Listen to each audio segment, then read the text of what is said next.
মনে করেন আপনার হায়াত 60 বছর। কত বছর? মনে করেন, ফর এক্সাম্পল, চোখ বন্ধ করবেন আজকে বাসায় গিয়ে ঘুমানোর সময়, দোয়া দরুদ পড়ে চোখটা বন্ধ করে ভাববেন আদনান ভাই কথাটা বলে গেছে, একটু ভাবি। এইটুক যদি ভাবতে পারেন আজকে বাসায় গিয়ে, আজকে ওয়াজ আমার সফল ইনশাআল্লাহ। এই যে 200 কিলো আসছি, আবার 200 কিলো যাবো, ইনশাআল্লাহ সফল। কি ভাববেন প্রিয় ভাই? আমিও কিন্তু তরুণ, আমি কিন্তু বুড়া হয়ে যাই নাই। বুড়া হয়ে গেছে এখনো? আচ্ছা, আপনিও তরুণরা একটু ভাবি, চোখ বন্ধ করে ভাববেন যে আল্লাহ পাক আপনাকে সৃষ্টি করেছিলেন আল্লাহর ইবাদত করার জন্য। সূরা জারিয়াত 56 নম্বর আয়াত, ওয়া মা খালাকতুল জিন্না ওয়াল ইনসা ইল্লা লিয়াবুদুন। 1 2 আল্লাহ পাক আপনাকে সৃষ্টি করেছিলেন যাতে করে আল্লাহর দ্বীনটাকে আপনি আল্লাহর জমিনে প্রচার করেন, প্রসার করেন, প্রতিষ্ঠা লাভ করেন। এই দুইটা আপনার কাজ ছিল। এখন আপনার বয়স হয়ে গেছে 30 বা 25, ধরে নেন যে আপনার হায়াত 60 বছর। তার মানে আপনার জীবনে বাকি আছে এখন 30 বছর। এই যে 30 বছর আপনি নষ্ট করেছেন বা চলে গেছে, চোখ বন্ধ করে চিন্তা করবেন এই 30 বছরে কত ওয়াক্ত নামাজ পড়েছেন, কতদিন রোজা রেখেছেন, এই 30 বছরে 30টা আয়াত আপনি পড়েছেন কিনা, এই 30 বছরে 30টা সূরা আপনি শিখেছেন কিনা, 30 বছরে আপনি 30টা ইসলামিক বই পড়েছেন কিনা, আপনি নবীর 30টা হাদিস পড়েছেন কিনা, 30 দিন জামাতের সাথে নামাজ পড়েছেন কিনা, 30 দিন দিনের দাওয়াত দিয়েছেন কিনা, 30টা দিন দান সদকা করেছেন কিনা।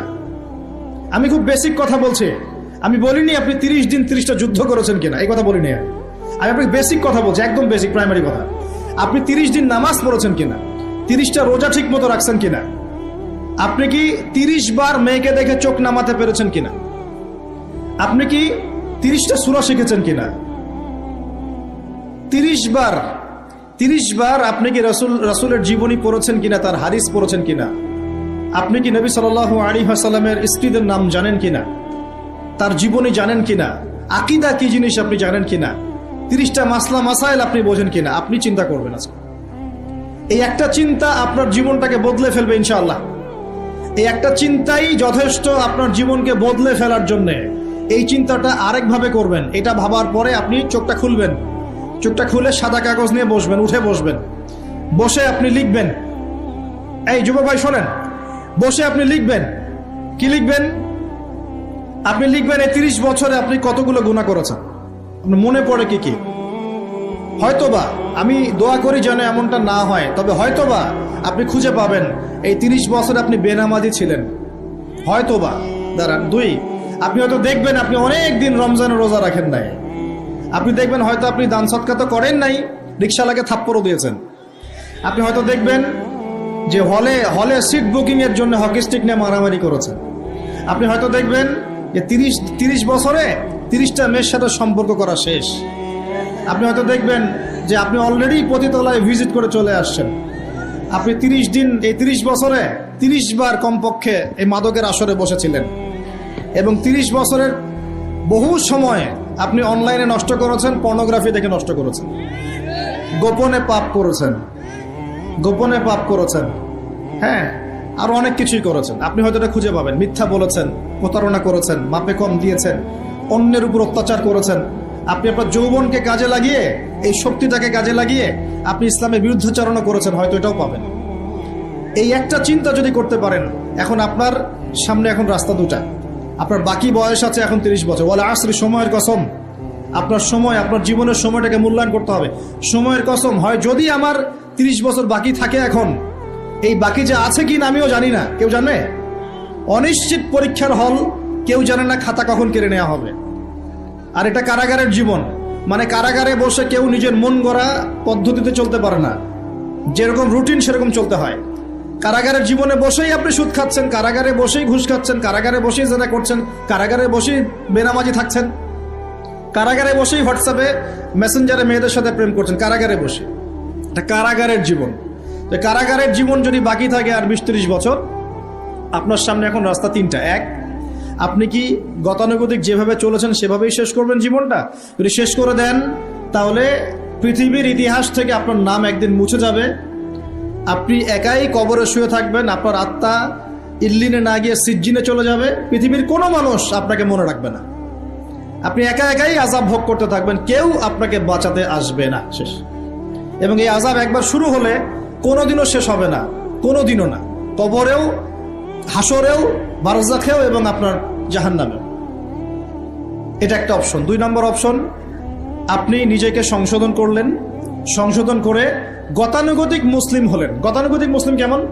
হ্যাঁ, তওবা করেছি, এখন আমি মাশাআল্লাহ 5 ওয়াক্ত নামাজ টুকটাক পড়ার চেষ্টা করি, আমি মিথ্যা কথা বলি না, আমি হালাল খাওয়ার চেষ্টা করি, হ্যাঁ, আমি পার্ট টাইম কিছু দাওয়াতি কাজ করি, এবং আমি আমার পরিবার নিয়ে সুখে শান্তিতে বসবাস করার চেষ্টা করছি। আমি কোনো ঝুঁকির মধ্যে যাই না, ঝুঁকিতে যাই না। মানে আমি সৎ কাজেও আদেশ করি, কিন্তু ঝুঁকিতে যাই না। মানে কোনো কিছু, এমন কোনো কিছু করি না যাতে আমার উপর কোনো বিপদ আসবে, এটাতে আমি যাই না। এটা গতানুগতিক মুসলিম চলছে। আর একটা হচ্ছে সমাজ পরিবর্তনকারী মুসলিম। এরা কেমন? এরা নিজেরা তো জ্ঞান অর্জন করেই এবং জ্ঞান অনুযায়ী আমলও করে, তারা সৎ কাজে আদেশও করে, একই সাথে অসৎ কাজে নিষেধও করে, সত্যটাকে নির্ভীকতার সাথে, সাহসিকতার সাথে, হিকমার সাথে সবার সামনে উপস্থাপন করে, আল্লাহর কাছে দোয়া করে এবং সমাজটাকে পরিবর্তন করে ফেলার চেষ্টা করে। এরা হচ্ছে আহসান, সবচেয়ে উত্তম শ্রেণী। কিভাবে বললাম উত্তম শ্রেণী? নবীজি বলছেন তোমাদের সামনে একটা জামানা আসবে, এটাও শেষ জামানার হাদিস। তোমাদের সামনে একটা জামানা আসবে, জামানা সবরিন, কঠিন সবরের জামানা, ঈমান ধরে রাখা হাতে জ্বলন্ত আগুন ধরে রাখার মতো হবে। ওই সময় যদি তোমরা কেউ আমার সুন্নতের উপর অটল থাকতে পারো, আমার মৃত সুন্নতকে আবার জীবিত করতে পারো, তাহলে 50 জন শহীদ সাহাবীর নেকি পাবে ইনশাআল্লাহ। এরা সমাজ পরিবর্তনকারী মানুষ। আর ইতিহাসে যারা সমাজ পরিবর্তনকারী মানুষ, তাদের জীবনে পরতে পরতে বিপদ আপদ বলা মুসিবত আসবেই। আমার ছোট্ট গবেষণায় 4টা ক্ষেত্র থেকে আসতে পারে যখন আপনি হকের উপর থাকবেন। 1 নাম্বার, প্রথম বাধা চলে আসবে পরিবার থেকে। কোত্থেকে? পরিবার।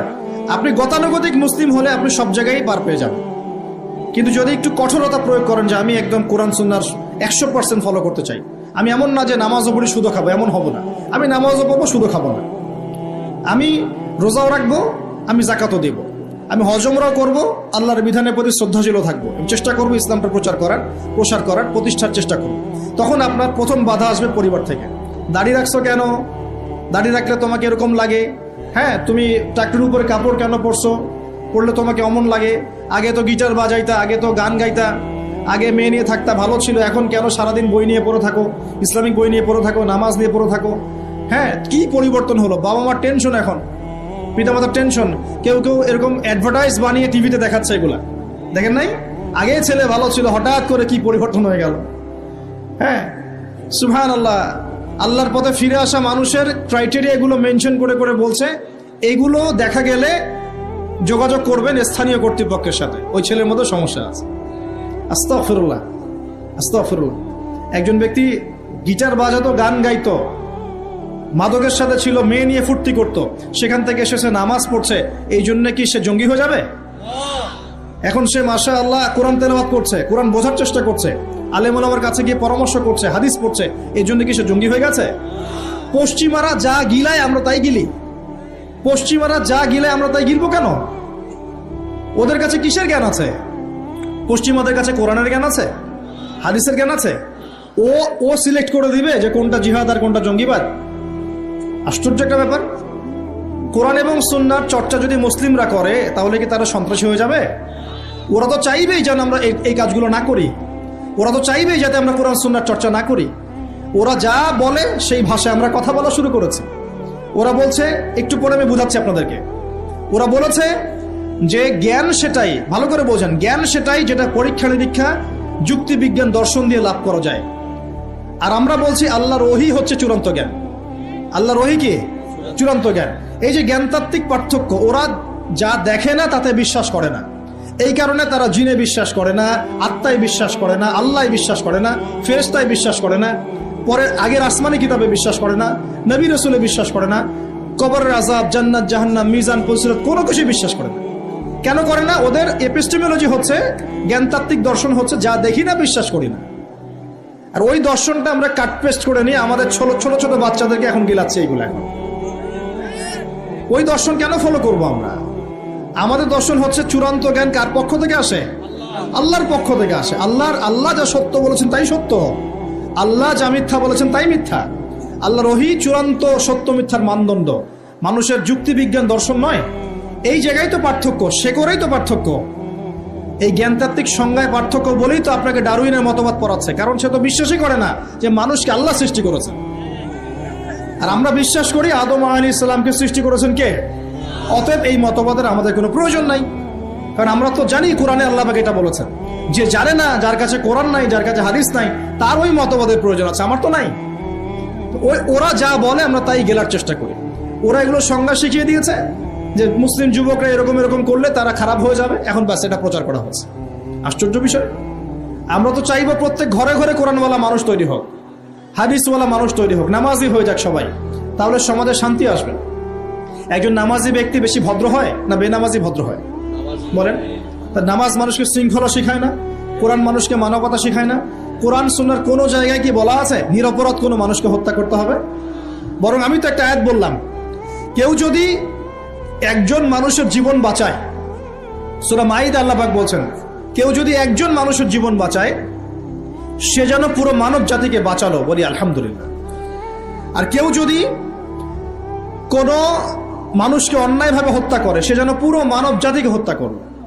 একটু খেয়াল করে দেখেন, সারা বিশ্বে যত মানুষকে হত্যা করা হচ্ছে মুসলিম কান্ট্রিগুলোতে, সিরিয়া, ইয়েমেন, প্যালেস্টাইন, আফগান তো চলে গেল, তারপরে আপনার ইরাক, লিবিয়া, জর্ডান, লেবানন, ঠিক আছে, ওই যে রোহিঙ্গা, তারপরে উইঘুর, মুসলিমদেরকে যেখানে যেখানে হত্যা করা হয়েছে, এখানে মানবতা বিরোধী অপরাধ হয়নি? এটাকে সন্ত্রাসবাদ বলা যায় না? এটা ওদের জঙ্গিবাদ নয় কি? তাহলে প্রকৃত অর্থে সন্ত্রাসী এবং জঙ্গি কারা? মুসলিমরা না ওরা? যখন নিরপরাধ মাসুম বাচ্চাদেরকে বোম মেরে হত্যা করা হয়, মা বোনদেরকে ইজ্জত নষ্ট করা হয়, আমাদের মুসলিম ভাইদেরকে পাখির মতো গুলি করে হত্যা করা হয়, তখন এই মতবাদ থাকে না? তো এদের কাছ থেকে আমাদেরকে শিখতে হবে কোনটা ন্যায় কোনটা অন্যায়। এগুলো চলতে থাক, কিন্তু এই চলা ইনশাআল্লাহ তাআলা বেশি দিন সাস্টেইন করবে না ইনশাআল্লাহ। কারণ আমরা শেষ জামানার ছাত্র, আমরা জানি যে এই জুলুম ইনশাআল্লাহ তাআলা এই বিশ্বের বেশি দিন থাকবে না ইনশাআল্লাহ। অচিরে আল্লাহ রাব্বুল আলামিন এমন প্রজন্ম আনবেন, এমন নেতা আনবেন যাকে আল্লাহ পাক বলছেন তার নাম হবে মাহদি, এবং তার নাম মুহাম্মদ, তার টাইটেল মাহদি। বাবার নাম আব্দুল্লাহ, মায়ের নাম আমিনা। মুহাম্মদ সাল্লাল্লাহু আলাইহি ওয়াসাল্লামের বংশধর থেকে একজন। তার সাথে আল্লাহ পাক ঈসা আলাইহিস সালামকে পাঠাবেন, এবং তিনি এই পুরো জুলুমের শেকড়টাকে এমনভাবে উপরে ফেলবেন যে 40 বছর তার ন্যায় এবং ইনসাফের শাসন না আসা পর্যন্ত কিয়ামত হবে না ইনশাআল্লাহ। অতএব সামনে অপেক্ষা করছে এই বিজয়ের দিন। খুশি হচ্ছেন না বেজার হচ্ছেন? ইনশাআল্লাহ তাআলা এই দিন আমরা দেখে যেতে পারি না পারি, এই মেসেজটা তো পৌঁছে দিতে পারি যে সামনে এটা আসছে ইনশাআল্লাহ।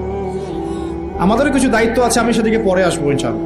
প্রিয় ভাইরা, একটা কথা খালি বললাম এখানে, যে সময়টাকে মূল্যায়ন করতে আল্লাহ পাক আপনাকে পরামর্শ দিয়েছেন। এখন আপনার সামনে সবচেয়ে বেস্ট অপশন কোনটা? আপনি পাপগুলোর লিস্ট করে 2 রাকাত নামাজ পড়বেন, সুন্দর করে ওযু করে চোখের পানি ছেড়ে দিয়ে আল্লাহকে বলবেন, আল্লাহ এই 30 বছর আমি যত পাপ করেছি, যত পাপ আল্লাহ করেছি, জেনে করেছি না জেনে করেছি, বুঝে করেছি না বুঝে করেছি, প্রকাশ্যে করেছি গোপনে করেছি, যত পাপ আল্লাহ হয়েছে আমার দ্বারা, আল্লাহ তুমি সমস্ত পাপকে মাফ করে দাও। বলবেন আল্লাহুম্মা গফিরলি মা কদ্দামতু ওয়া মা আখখারতু ওয়া মা আসরারতু ওয়া মা আ'লানতু ওয়া মা আনতা আ'লামু বিহি মিন্নি আনতাল মুকদ্দিম ওয়া আনতাল মুআখির ওয়া আনতা আলা কুল্লি শাইইন কাদির। এটা একটা দোয়া। অথবা বলবেন আল্লাহুম্মা আনতা রাব্বি লা ইলাহা ইল্লা আনতা খালাকতানি আনা আবদুকা ওয়া আনা আলা আহদিক ওয়া ওয়া'দিকা মাস্তাতা'তু আউযু বিকা মিন শাররি মা صنعت أبوء لك بنعمتك علي وأبوء بذنبي فاغفر لي فإنه لا يغفر الذنوب إلا أنت. এটাও পারেন না, বলবেন اللهم إني ظلمت نفسي ظلما كثيرا فاغفر لي مغفرة من عندك وارحمني إنك أنت الغفور. এটাও পারেন না, বলবেন ربي اغفر لي ربي اغفر لي. এটাও পারেন না, বলবেন ربي اغفر وارحم وأنت خير الراحمين. ربي اغفر وارحم وأنت خير الراحمين. আমার সাথে বলেন রব্বি গফির ওয়ারহাম ওয়া আনতা খায়রুর রাহিমিন। এতটুকু অন্তত বলবেন, বলে চোখের পানি ছেড়ে দিয়ে আপনি তওবা করবেন ইনশাআল্লাহ তাআলা। আল্লাহ পাক কি বলছেন শোনেন। আল্লাহ পাক বলছেন সূরা ফুরকানের শেষের দিকে, আল্লাহ পাক বলছেন ইল্লা মান তাবা, যে ব্যক্তি তওবা করে ফিরে আসবে, ওয়া আমানা, এবং ঈমান নিয়ে আসবে, ওয়া আমিলা আমালান সালিহান, এবং শতামল সম্পাদন করা শুরু করবে, মানে এরপর আর খারাপ কাজ করবে না, বাকি জীবন ভালো কাজ করবে। আল্লাহ পাক বলছেন উলাইকা উলাইকা আল্লাযীনা উলাইকা ইল্লা মান তাবা ওয়া আমানা ওয়া আমিলা আমালান সালিহান ফাউলাইকা ইউবাদদিলুল্লাহু সাইয়্যাতিহিম হাসানাত। এরাই সেই ব্যক্তি, এরাই সেই সব মানুষ যাদের সমস্ত গুনাহকে আল্লাহ পাক নেকি দিয়ে পরিবর্তন করে দেবেন ইনশাআল্লাহ। শুধু গুনাহ মাফ করে দিবেন না, আল্লাহ পাক বলেছেন শুধু গুনাহ মাফ করব না, যদি গুনাহ হয়ে থাকে 1 কোটি, আল্লাহ পাক 1 কোটি নেকি দিয়ে পরিবর্তন করে দিবেন ইনশাআল্লাহ। কিসের অপেক্ষা তাহলে এখন? আজকে কোনো অপেক্ষা হবে? আজকে রাত্রে ইনশাআল্লাহ তওবা করে, এখনই তওবা করে ফেলবো ইনশাআল্লাহ। ওয়াজ শুনে বাসায় গিয়ে জায়নামাজে বিছিয়ে 2 রাকাত নামাজ পড়ে খাস তওবা করে, এভারেজ মুসলিম হওয়ার তওবা করব না। কিরকম মুসলিম হওয়ার তওবা করব? যে মুসলিমরা সমাজ পরিবর্তন করে দিয়েছে ওই মুসলিম হওয়ার চেষ্টা করবো ইনশাআল্লাহ। এটা করতে গেলে কি লাগবে? ফার্স্ট অফ অল আপনাকে জ্ঞান অর্জন করতে হবে। কি করতে হবে? প্রচুর পড়াশোনা করতে হবে। জ্ঞানের বিপ্লব চাই, জ্ঞানের পুরো বিপ্লব চাই। তারপরে বেশি বেশি নেক আমল করতে হবে নবীর সুন্নাহ অনুযায়ী। এরপর হালাল খাইতে হবে। তারপরে আদর্শ পরিবার করতে হবে, নিজের পরিবারে পর্দা সালাত কায়েম করতে হবে। তারপরে সমাজে সৎ কাজে আদেশ করবেন, অসৎ কাজে নিষেধ করবেন। এই যে মানব কল্যাণমূলক কাজ করবেন, সবার সাথে ঐক্যবদ্ধ থাকবেন, বিভক্ত হবেন না, সবার কল্যাণ চাবেন, কারো অকল্যাণ চাবেন না, কারোর সাথে হিংসা বিদ্বেষ গীবত ওমদের মধ্যে যাবেন না, সমালোচনা সংস্কৃতির মধ্যে যাবেন না, আল্লাহওয়ালা আত্মশুদ্ধিওয়ালা মানুষের কাছে থাকবেন, পলিটিশিয়ানদের সাথে ভালো সম্পর্ক রাখবেন, তাদেরকে নিয়ে দিনের কাজ করবেন, তাদেরকে বাদ দিয়ে দিনের কাজ করবেন না, তাদেরকে নিয়ে দিনের কাজ করবেন। এবং তাদের মধ্যে যারা সৎ, যারা তাদেরকে ভোট দিবেন। সমস্যা কি? ডেমোক্রেসি 100% ইসলামিক পদ্ধতি কিনা সেটা পরের প্রশ্ন। এখান থেকে আপনি এখন বের হতে পারছেন না, তার মানে এখান থেকে স্কিপ করা আপনার পক্ষে পসিবল হচ্ছে না। তাহলে যে ব্যক্তি সৎ তাকে কমসে কম নিযুক্ত করেন। সমস্যা কোথায়? তার দ্বারা কিছুটা হলেও তো উপকার হবে। মানে নাই মামার চেয়ে তো কানা মামা ভালো নাকি? খেলাফত তো কায়েম করতে পারছেন না, পারছেন? তাহলে যে পদ্ধতির মধ্যে তুলনামূলক কিছু সৎ মানুষ আছে ওই মানুষগুলোকে নিয়ে আসেন। সমস্যা কোথায়? ইনশাল্লাহ তারাও দিনের জন্য কাজ করবে। আমরা একটা ঐক্যবদ্ধ জাতি হিসেবে বিশ্বের বুকে মাথা তুলে দাঁড়াবো ইনশাআল্লাহ। ইনশাআল্লাহ আমি খুব স্বপ্ন দেখি, আমি খুব আশা পোষণ করি। আর স্বপ্ন দেখতে হয়, স্বপ্নই আপনাকে ঘুমাতে দিবে না। স্বপ্ন কি? স্বপ্ন দেখতে হয়। স্বপ্ন নিয়ে তো মানুষ বাঁচে। একটা উন্নত জাতি গঠনের এবং সব দিক থেকে সমৃদ্ধ একটা দেশ গঠনের স্বপ্ন আমরা সবাই দেখব, কেন দেখব না? এই স্বপ্ন নিয়ে আমরা বাঁচবো, ইসলামিকভাবে গড়ব, যাতে বিশ্বের বুকে আমাদের দেশটা মাথা তুলে দাঁড়াতে পারে ইনশাআল্লাহ। মাথা তুলে দাঁড়াবো মানে কাতার একটা ছোট্ট কান্ট্রি না, ঢাকা শহরের সমানও হয়তো না। কাতার এত ছোট কান্ট্রি, এই ছোট্ট একটা কান্ট্রি সারা বিশ্বের বড় বড় অ্যাফেয়ার্সের মধ্যে মাথা ঢুকাচ্ছে। আপনারা কি জানেন যে আমেরিকার সাথে তালেবানদের যে মিউচুয়াল আত্মসমর্পণের বা মিউচুয়াল যেটা হয়েছে সন্ধি, যেটা আমরা বলি যুদ্ধবিরতি, বলা যায় যে আমেরিকার পরাজয় এবং তাদের বিজয়, এটাই বলা যায়। তো এখানে সবচেয়ে ভালো ভাইটাল রোল কে প্লে করেছেন জানেন? এই কাতার। ছোট্ট একটা কান্ট্রি। কাতার হচ্ছে আমাদের আয়তন অনেক বড়। ওই যে বলেছি উত্তর কোরিয়া ছোট্ট কান্ট্রি, মাথা পিছু আয় আমাদের চাইতেও কম। কোনো সময় মিসাইল বানিয়ে রেখে দিয়েছে, আমেরিকা ভয়ে তার সামনে যেতে পারেন। খেয়াল করেছেন? আয়তন কিছুই না। যদি আমরা ঐক্যবদ্ধ হতে পারি, শিক্ষিত হতে পারি, প্রযুক্তির জ্ঞান অর্জন করতে পারি, আমাদের মধ্যে ঐক্য থাকে, আপোষে আমরা মিল মহব্বতের সাথে ন্যায়ের সাথে যদি আমরা সমাজ পরিচালনা করতে পারি, বাংলাদেশও বিশ্বকে নেতৃত্ব দেবে ইনশাআল্লাহ। কেন আমরা সবসময় নতজানু হয়ে থাকবো? কি জন্য? আমরা ঋণ চাবো কেন? আমরা ঋণ দিব উল্টা ওদেরকে। আমরা ঋণ দিব ওদেরকে পুরো। আমরা কি দেই নাই মনে করছেন নাকি? একটা সময় ছিল যখন আমরাই সবাইকে লোন দিয়েছি, জানেন? একটা সময় ছিল যখন এই মুসলিমদের লোনের উপরে পশ্চিমারা টিকে থাকতো। আমরা ওদেরকে জ্ঞান দিয়েছি, মেডিকেল সায়েন্স দিয়েছি, প্রযুক্তির সবকিছু দিয়েছি। ওই মঙ্গোলিয়ানরা যখন আক্রমণ করেছিল বাগদাদ হালাকু খায়ের সময়, তখন আমাদের একটা অধঃপতন ঘটেছে। অনেক জ্ঞান, অনেক সম্পদ নষ্ট হয়ে গেছে। তারপর যখন ক্রুসেড শুরু হলো, ক্রুসেড ব্যাক টু ব্যাক 3-4টা ক্রুসেড হয়েছে, এই ক্রুসেডগুলোতে মুসলিমদের কিছুটা অধঃপতন হয়েছে। এরপর